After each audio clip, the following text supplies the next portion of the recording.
In Gaza City, the Al-Shifa hospital and the streets around it are yet again in the eye of this war storm.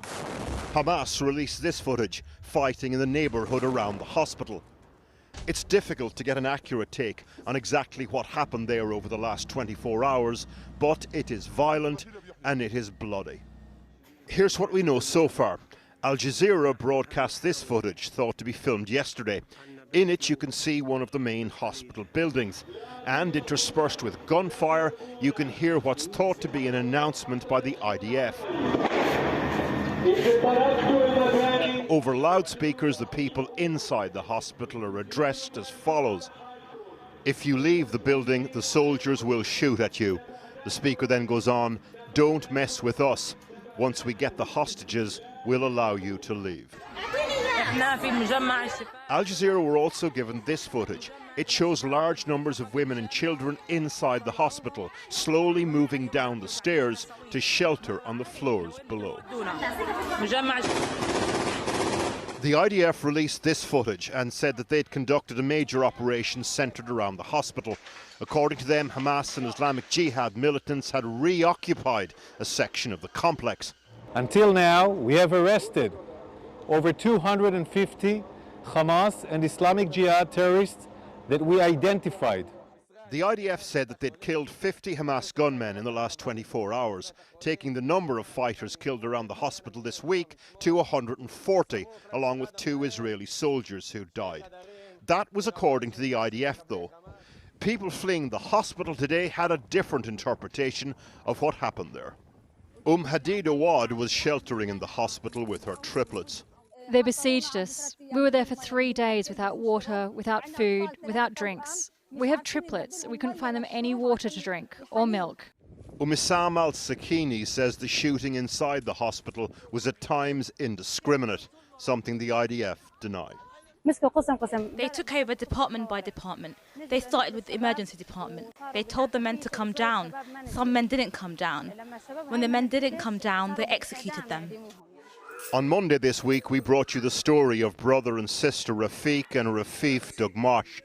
Both had limbs amputated after an Israeli airstrike and were being treated in Al-Shifa hospital. The British charity Medical Aid for Palestinians is trying to evacuate the siblings. So the last we heard is that Rafif and Rafiq are still in Shifa hospital.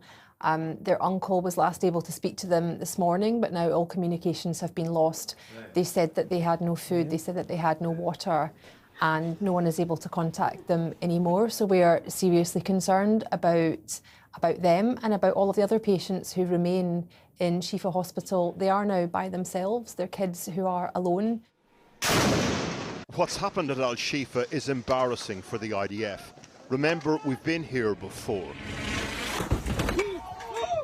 The hospital was the focal point of a military operation back in the autumn, and at the time, the IDF showed off what they said was Hamas tunnels and weaponry.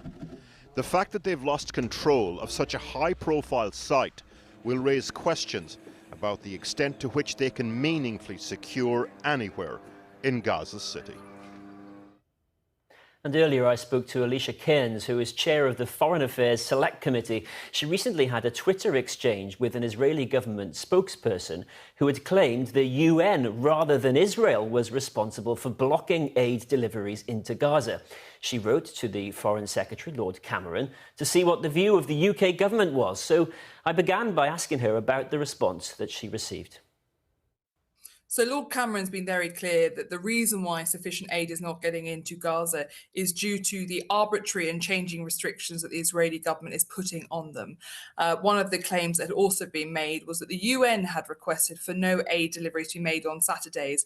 I knew that not to be the case, having met with the UN myself, and he has now confirmed in writing that actually it was the Israeli government made that request because it's Shabbat. So therefore it was important that he countered some of the claims that were being made that were misleading about why aid wasn't getting into Gaza. You used the word arbitrary, and David Cameron said the main blockers in terms of aid remain arbitrary denials by the government of Israel. That's a pretty extraordinary claim, isn't it? I mean, that would mean a breach of international law, wouldn't it? So this has been one of the issues I've been raising for many months, that I think Israel is not showing the commitment to international law, into humanitarian law they should be when it comes to aid deliveries. I saw on the border when I went to Al Arish, for example, children's neonatal resuscitation kits that have been rejected. I saw maternity kits that have been rejected. I saw UK aid that have been rejected. As Lord Cameron says, UK aid has sometimes sat for up to 3 weeks waiting to go in for no real reason that could be determined.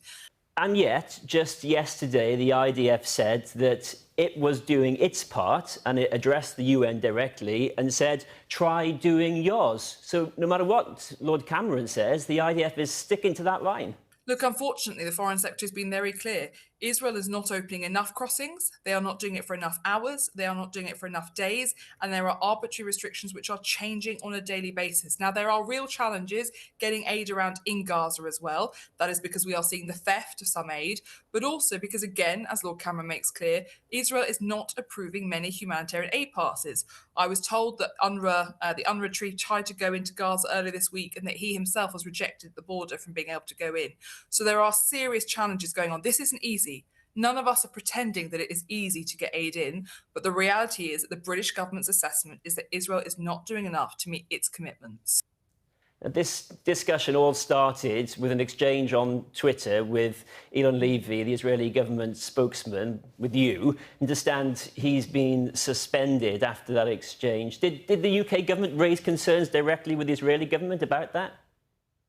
I genuinely don't know. And look, I've obviously had a lot of people claiming that I'm behind this decision. If I had a choice about what Israel would be doing as a result of my discussions on Twitter, it would not have anything to do with somebody's employment. It would be changing the amount of aid that are getting into Gaza. That is what I want as the outcome. And that is my objective throughout all of this. But he responded to your claims. That was his choice. Did you feel that he overstepped? Well, unfortunately, what he was saying was factually inaccurate. He essentially said to the UK, test us. Those are the exact words he used. He said, we can get another 100 trucks of aid into Gaza every day if you send them to us. That is not true. He also said that the UN, as I said earlier, had asked for crossings to be closed on Saturdays. That is also categorically untrue. And I think it's really important when we are talking about people's lives that we are factually accurate in the conversations we have. And that is why I challenged him repeatedly. Alicia Kearns, thank you very much for speaking with us. Thank you.